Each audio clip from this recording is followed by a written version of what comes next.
Hello student, I am Milan Nobria, mathematics teacher. Today we start class 11, chapter number 1, sets. So let's see what is the meaning of set. Here given, a set is well-defined collection of objects. यहाँ पर एक word है well defined. Well defined का मतलब क्या है? यानी कि कोई भी सेट है, कोई भी कलेक्शन है, वो वेल डिफाइंड होना चाहिए. एक एग्जांपल लेते हैं. अगर मैं ऐसा बोलूं collection of all teachers in your school, तो ये वेल डिफाइंड है क्योंकि आपके स्कूल में जो टीचर्स है उसकी जो लिस्ट है वो फिक्स्ड है.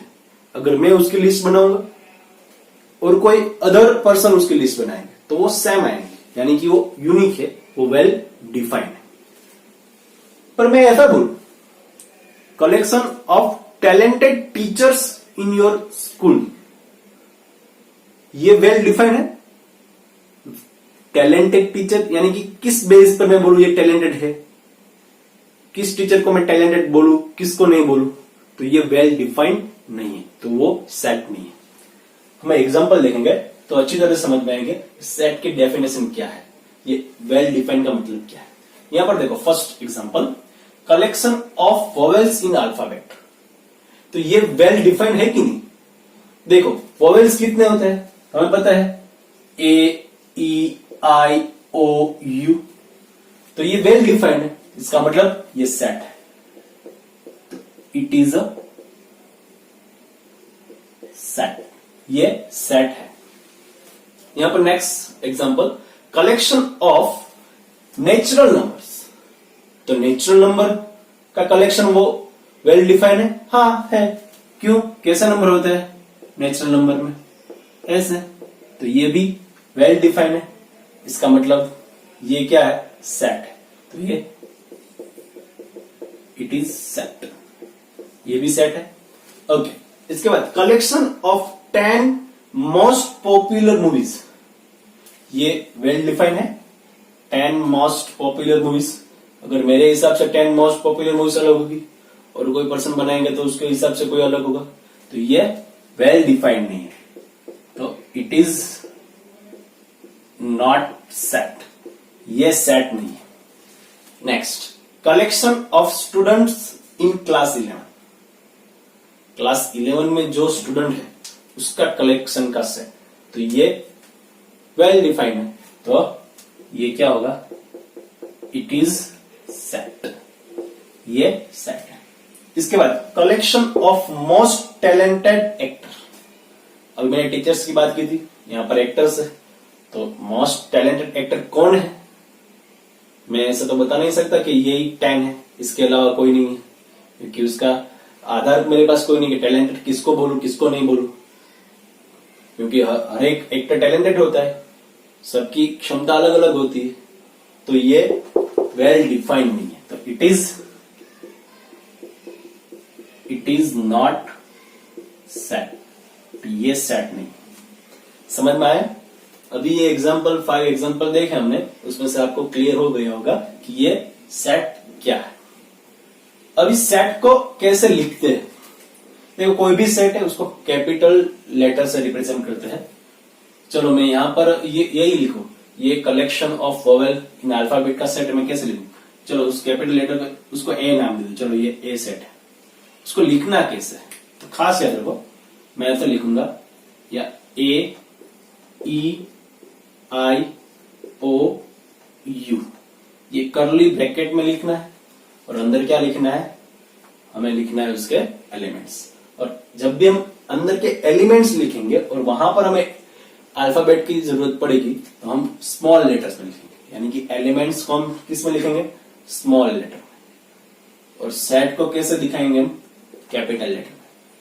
एक दूसरा सेट लिख देते हैं. चलो यहां पर ये सेट है, क्या है?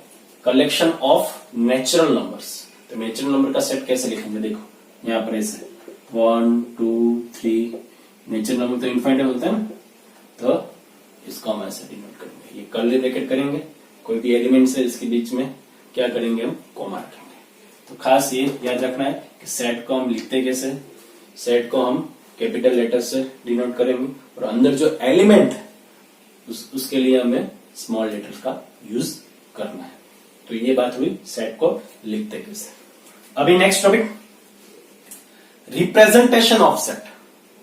सेट को कैसे रिप्रेजेंट करते हैं, तो उसके दो तरीके हैं, रोस्टर या तो उसको टेबुलर फॉर्म भी बोल सकते हो, या सेट बिल्डर फॉर्म और प्रॉपर्टी मेथड। ये दो मेथड है। तो एक्चुअल में ये मेथड क्या है, तो उसके लिए हम एक एग्जांपल लेते हैं। First of all roster method क्या है, तो देखो यही है, यही सेट है, ये जो collection of vowels in alphabet, यही सेट में किस में लिखता हूं, टेबुलर फॉर्म यानी कि रोस्टर फॉर्म में लिखता हूं। कैसे लिखूंगा, देखो ए ई आई ओ यू, ये हुआ रोस्टर। इसको ही मुझे टेबुलर फॉर्म में लिखना है, तो टेबुलर फॉर्म में मैं कैसे लिखूंगा, तो सिंपल, देखो यहां पर यही सेट है, एग्जांपल नंबर 1 लिया ना, उसको मैं यहां पर सेट बिल्डर फॉर्म में लिखूंगा। तो कैसे लिखूंगा, देखो यहां पर लिखूंगा मैं, ध्यान से, एक्स यहां पर डैश करना है। अभी ये एक्स कौन सा है उसको डिफाइन करना है, तो एक्स इज क्या है, वॉवेल्स इन अल्फाबेट। तो यहां पर लिखो x is vowels in alphabets. तो ये हो गया हमारा सेट बिल्डर फॉर्म। एक और एग्जांपल लेंगे, चलो सेकंड, मैं ऐसा लिखूं 1 4 9 16 एंड 25। चलो मैंने एक ऐसा सेट बनाया, ये टेबुलर फॉर्म में लिखा है मैंने। अभी मैं क्या करूंगा, उसको सेट बिल्डर फॉर्म में लिखूंगा। तो सेट बिल्डर फॉर्म में कैसे लिखूंगा, देखो ध्यान से देखना, सेट बिल्डर फॉर्म में मुझे उसको लिखना है, तो क्या करूंगा, एक्स स्क्वायर, देखो यहां पर सभी एक्स स्क्वायर जैसे दिख रहे हैं, है ना, स्क्वायर। ये अभी एक्स को डिफाइन करो, वहां पर एक्स क्या है, तो यहां पर लिखो एक्स बिलोंग्स टू एन, तो नेचुरल नंबर है, और एक्स इज लेस देन 6।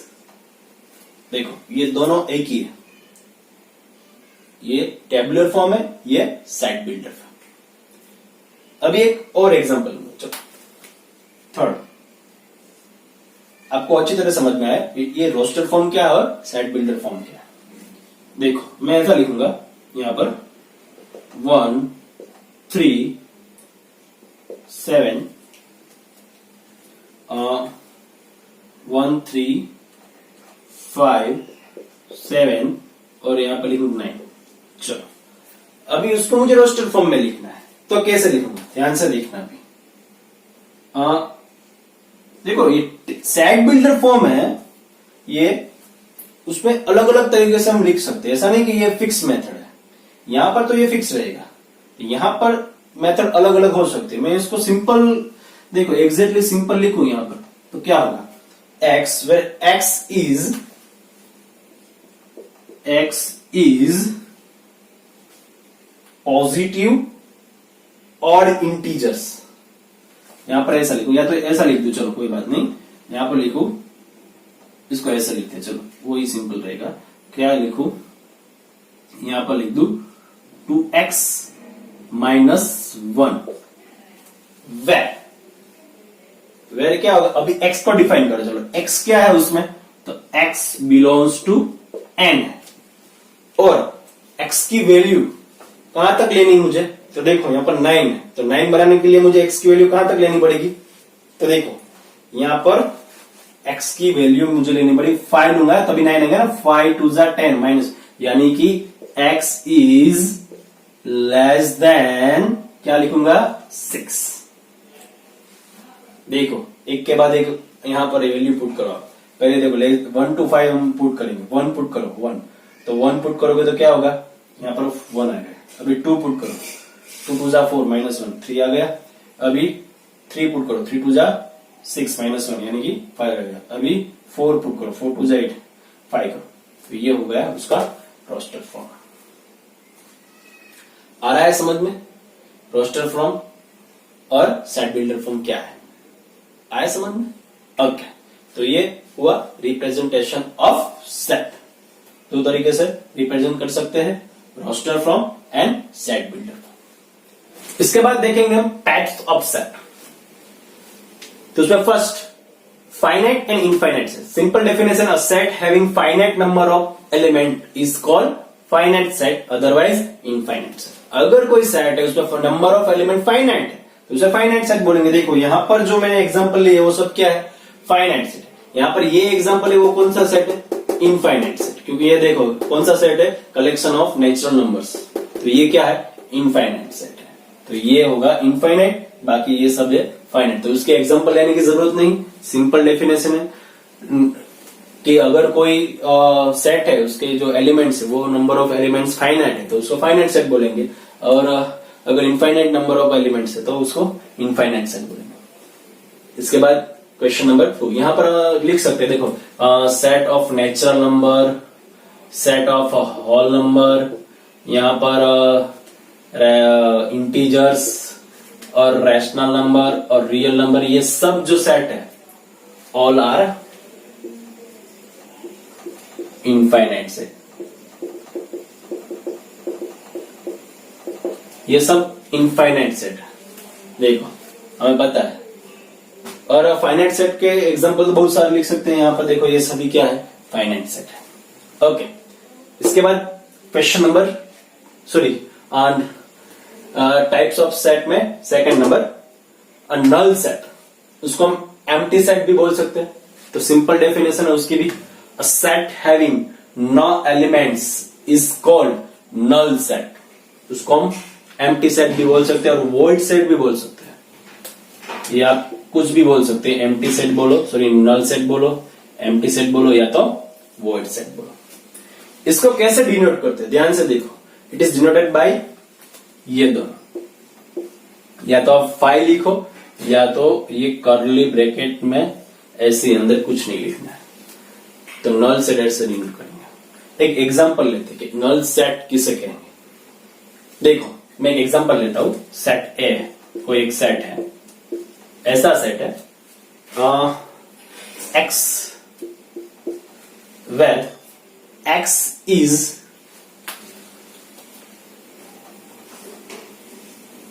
क्या लो, एक्स इज इवन इंटीजर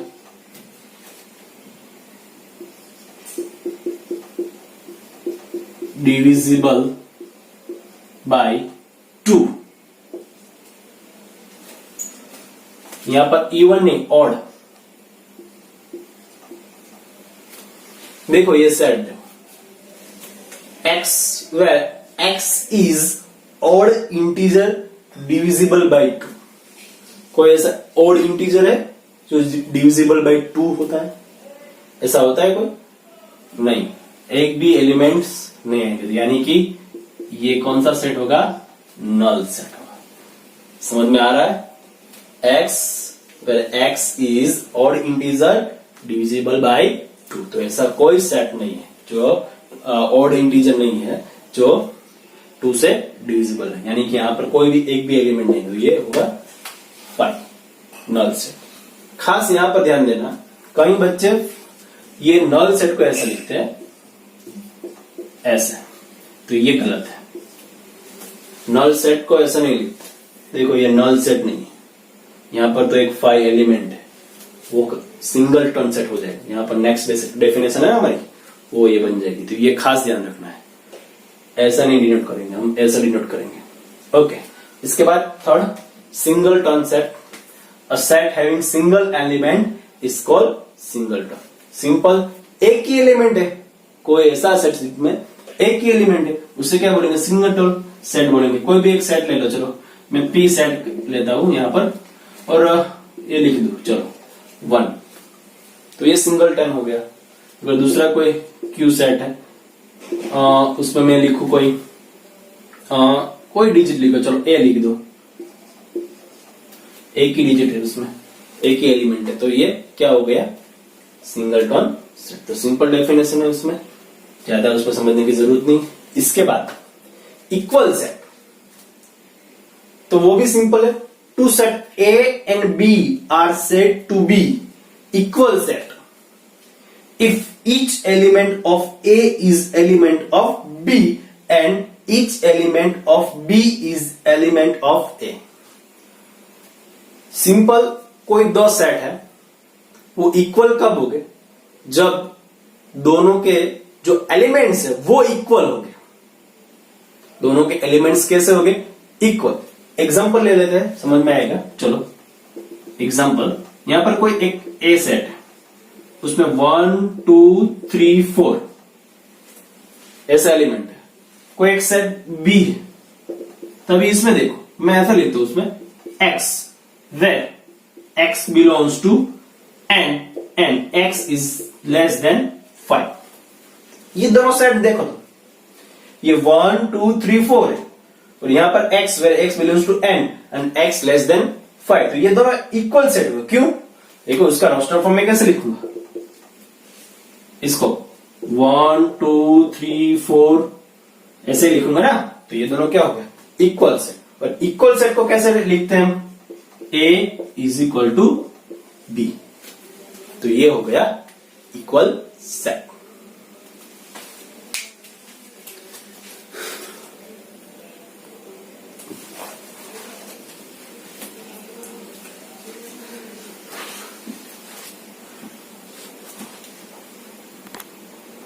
चलो नेक्स्ट देखेंगे सबसेट। सबसेट क्या है? Set A is said to be a subset of B if every element of A is also an element of B. It is denoted by A subset B। खास subset की जो sign हो खास देखना कैसे हम इसको डिनोट करें। एग्जांपल लेंगे, यानी कि अच्छी तरह से आपको समझ में आ जाएगा कि सबसेट क्या है। चलो एक सेट A ले लो, मैं यहां पर उसके एलिमेंट 1 2 3 4 ऐसे लिखे, और एक सेट B ले लो, चलो उसके एलिमेंट है 1 2 3 4 5 और 6। अभी देखो ए के सारे एलिमेंट बी में है। हाँ है, देखो 1 2 3 4, यहां पर भी 1 2 3 4। इसका मतलब क्या होगा? ये ए है वो बी का क्या है? सबसेट है। ए क्या है? बी का सबसेट। सिंपल डेफिनेशन है, आपको ये एग्जांपल में से समझ में आ गई होगी। अभी देखो एक दूसरा पॉइंट, 5 यानी नल सेट। तो नल सेट में तो एक भी एलिमेंट नहीं होगा, तो यानी कि ये नल सेट है वो सभी सेट का क्या होगा? सबसेट होगा। यानी कि 5 is subset of every set. ये भी आपको याद रखना है, कोई भी सेट है उसका एक सबसेट 5 तो होगा। थर्ड, कोई भी सेट है वो इटसेल्फ भी एक सबसेट है, क्योंकि हमारी डेफिनेशन ही है। देखो set A is said to be subset of B if every element of A is also an every element of B। अगर मैं ऐसा लू, चलो कोई A है सेट, उसमें 1 और 2 ऐसे दो एलिमेंट्स, यहां P ले लो, चलो P दो एलिमेंट्स है यहां पर, और दूसरा यहां पर P लिखो, यानी कि आपको थोड़ी अच्छी तरह से समझ में बाजू में लिखो, बाकी तो एक ही सेट। अभी देखो ये 1 और 2 इसमें भी है, 1 और 2 इसमें भी है। इसका मतलब ये जो P है वो इटसेल्फ भी क्या हुआ? एक सबसेट हुआ ना। यानी कि मैं ऐसा लिख सकता हूं ना, क्या? P subset P। आया समझ में? इसका मतलब कोई भी सेट है वो इटसेल्फ भी क्या है? एक सबसेट होता है। तो ये इसमें से हमें ये पता चलता है कि कोई भी सेट है उसको मिनिमम 2 सबसेट होंगे। कौन से? एक 5 यानी कि नल सेट, एंड एक इटसेल्फ। ओके, देन हमने आगे इक्वल सेट देखे। इक्वल सेट किसे बोलेंगे? अगर दो सेट है उसके सारे एलिमेंट्स क्या है? इक्वल है, तो हम क्या बोलेंगे उसको? Equal set. पर यहां पर देखेंगे, देखो कोई एक सेट है, ए ले लू मैं 1 2 3, और कोई एक बी सेट है, इसको ले लू मैं वापस 1 2 3। अभी देखो ए के सारे एलिमेंट बी में, ए के सारे एलिमेंट क्या है, बी में, तो मैं क्या लिखूंगा, ए सबसेट बी लिखूंगा ना। अभी देखो बी के सारे एलिमेंट ए में, तो मैं क्या लिखूंगा, बी सबसेट ए। तो इसका मतलब ए सबसेट बी और बी सबसेट। तो जब भी ए सबसेट बी और बी सबसेट ए, ऐसा इसका मतलब क्या है, ए इक्वल टू बी। तो हम इसका यूज करेंगे कई बार हमें पूछा होगा कि ये दोनों सेट इक्वल सेट है कि नहीं, चेक करो, तभी हम ये चेक करेंगे, ए सबसेट बी और बी सबसेट ए। अगर ये हो गए तो ये इक्वल सेट है कि नहीं हमें पता चल जाएगा। तो ये इसका यूज हम कई बार क्वेश्चन में करेंगे, वो देखेंगे आगे। अभी एक और चीज नंबर 5 में हम देखेंगे कि कोई भी सेट, उसके कितने सबसेट होंगे।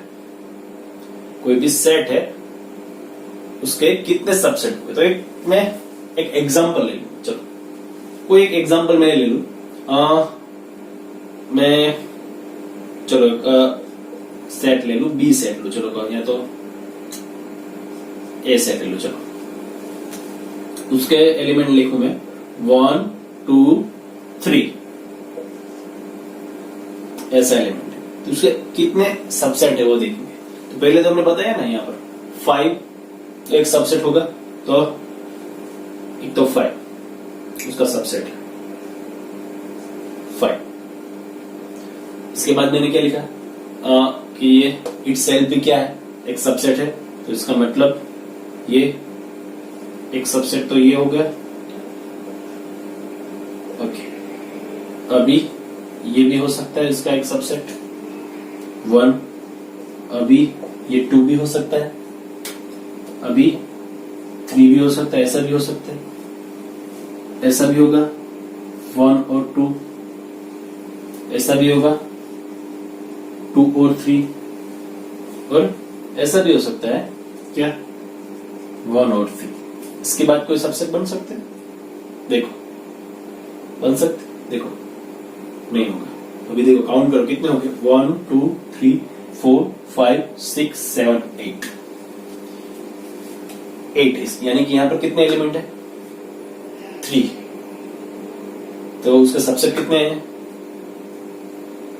कितने हैं 8। तो एक उसका फॉर्मूला है, वो भी आप याद रखना है, number of subset of any set. तो यहां पर लिख दो number of subset of any set is equal to 2 raise to क्या होगा n। ये फॉर्मूला आपको याद रखना है, 2 रेज़ टू n, ये 2 रेज़ टू n क्या है। तो यहां पर लिखूंगा मैं when n is equal to number of elements, क्या होगा नंबर ऑफ, देखो चेक करो यहाँ पर देखो 2 है, नंबर ऑफ एलिमेंट्स कितने हैं इसमें 3, तो 2 की पावर 3, 2 2 जा 4 2 जा 8, तो इसमें नंबर ऑफ एलिमेंट्स कितने हो गए 8।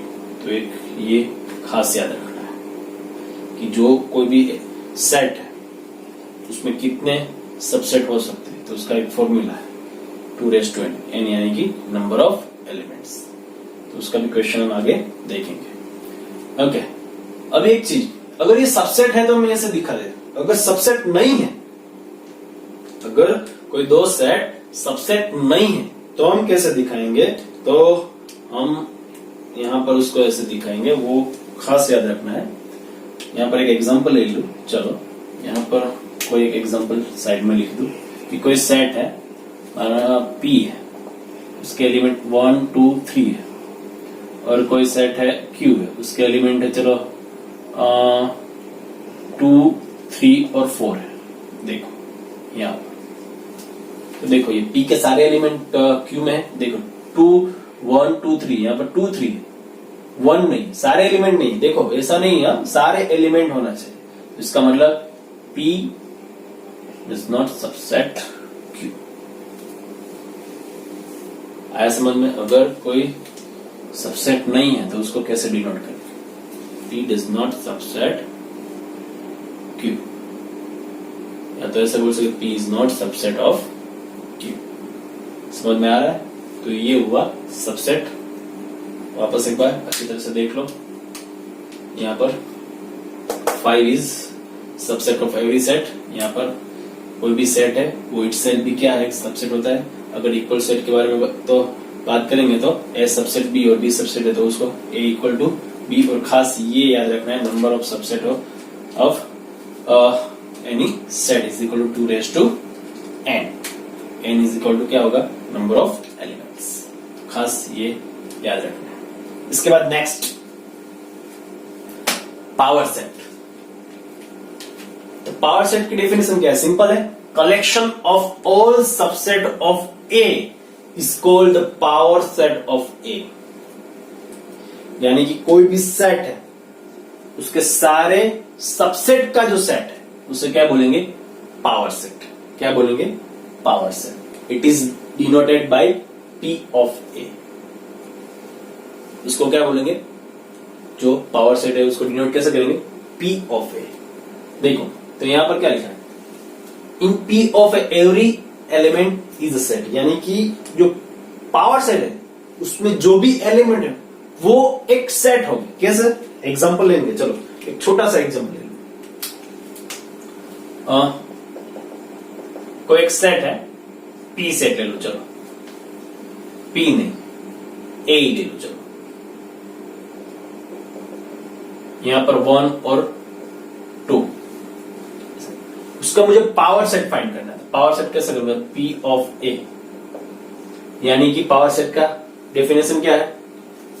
Collection of all subset of A, यानी कि सारे सबसेट का सेट। तो देखो पहले हमने बताया ना 5 एक सबसेट तो होगा ही सबका, एक इट सेल्फ होगा, वो तो पहले लिख ही दिया।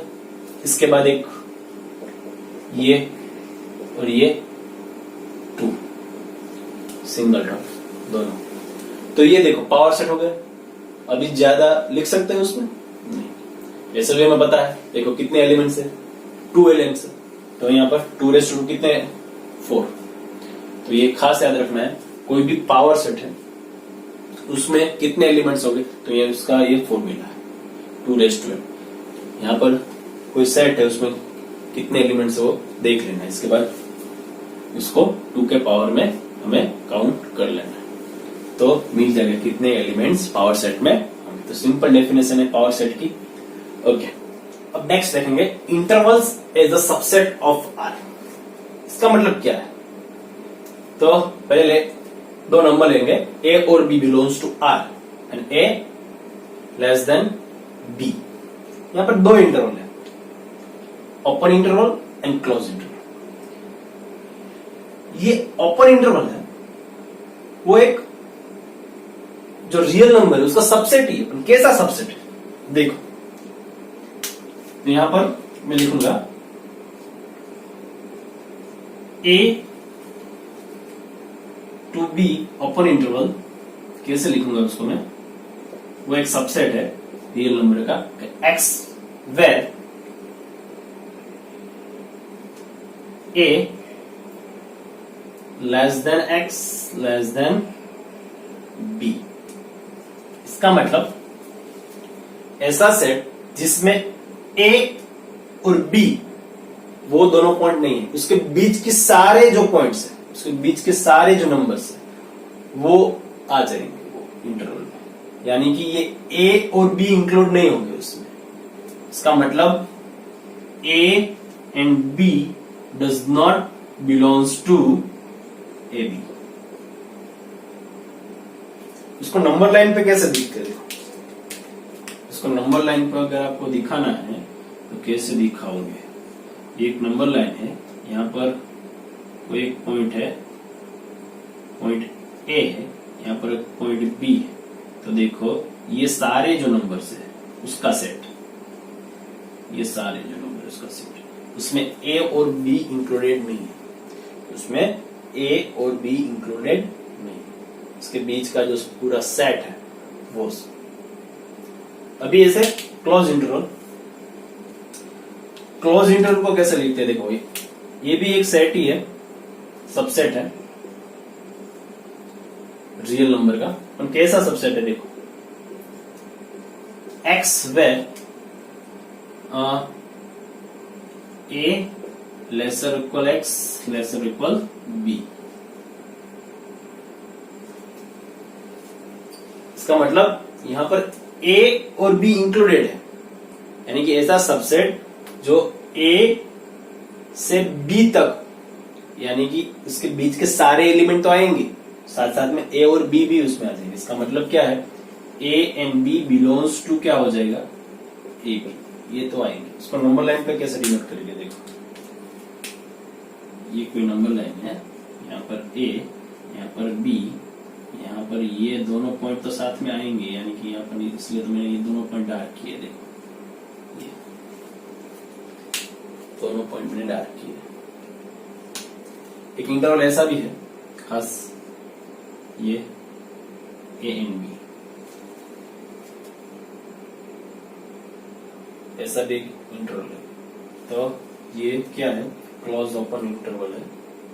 तो उसमें देखो, इसमें क्या है, ए इंक्लूडेड है, बी नहीं है, ए तो इंक्लूडेड है पर बी नहीं। इसका मतलब क्या होगा, A belongs to A B, B does not belongs to A B. दूसरा ऐसा भी सेट आता है, वो भी याद रखना है, ए और बी, उसको बोलेंगे ओपन क्लोज इंटरवल। तो उसमें भी क्या है, देखो उसमें ए इंक्लूडेड नहीं है, पर ये जो बी है वो उसमें इंक्लूडेड है। समझ में आ रहा है? उसको भी नंबर लाइन पे ऐसे ही डिनोट करेंगे। देखो नंबर लाइन पर अगर डिनोट करना है इसको कैसे करेंगे, तो यहाँ पर ए लिखूंगा और यहाँ पर बी लिखूंगा। यहाँ पर देखो ए तो इंक्लूडेड है, बी नहीं है ना, यहाँ पर ए राउंड, ये जो बीच का जो पूरा पोर्शन है वो जो सेट है, सबसेट है रियल नंबर, उसको हम इंटरवल में दिखाएंगे। यहाँ पर देखो, इसको भी हम नंबर लाइन पे दिखा सकते हैं। कैसे दिखाएंगे, देखो इसको यहाँ पर दिखाओ, ये जो है ये पर ए, यहाँ पर बी, यहाँ पर बी देखो, ये बी यहाँ पर और ये ए नहीं है, तो उसमें क्या करेंगे हम, जैसे दिखा सकते। इसका मतलब ये बीच का जो पोर्शन उसमें बी इंक्लूडेड है, ए नहीं है। तो ये हुआ intervals as a subset of R. ये बहुत ही अच्छे से समझना है, इंपॉर्टेंट थिंग्स है। सिंपल वापस एक बार, ओपन इंटरवल है, इसका मतलब क्या हुआ, ये रियल नंबर का एक सबसेट है पर उसमें ए और बी इंक्लूड नहीं है, उसके बीच की सारी जो वैल्यू है वो इंक्लूड होगी वो सेट में। जो क्लोज इंटरवल है उसमें ए और बी भी शामिल हो जाएगी, यानी कि वो भी इंक्लूड हो जाएंगे, और बीच के सारे जो नंबर्स है वो सब उसमें ये सेट में आ जाएंगे। और ये इंटरवल भी देखना है, ये है उसको क्या बोलेंगे, क्लोज ओपन इंटरवल, और ये ओपन क्लोज इंटरवल। इसमें देखो ये ए इंक्लूड है, बी इंक्लूड उसमें नहीं है। यहाँ पर देखो ए इंक्लूड नहीं है, बी इंक्लूड है। तो ये हो गया intervals as a subset of